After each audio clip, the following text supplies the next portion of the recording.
hanno giocato il campionato, attenzione, pallone in profondità, la Vardera,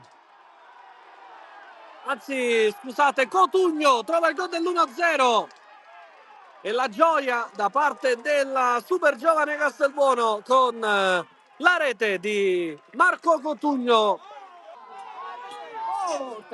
Un pareggio la squadra andrebbe, attenzione, calcio di rigore, il fallo di Mammano. Qui Barbera ha fatto quello che ogni attaccante avrebbe fatto.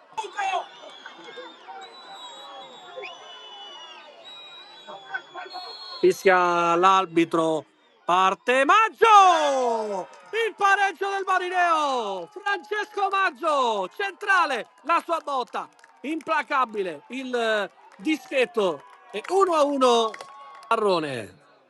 Finisce qui, si andrà ai tempi supplementari per decidere chi tra Supergiovane Castelbuono e Marineo retrocederà.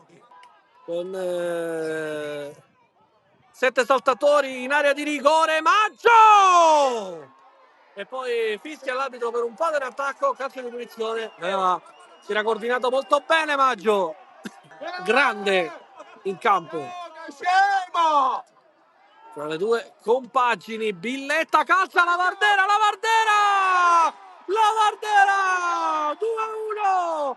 Esplode la super giovane Castelbuono, la Vardera! Trova il gol del 2-1, la super giovane, con un accenno di riso adesso che si alza. Porta palla a Prestia, Gambino, effettua il cross, la palla verso Mammano, Maggio cade a terra, calcio di rigore. Con questo risultato parte Maggio, grande rigore, 2-2, il pareggio di Maggio.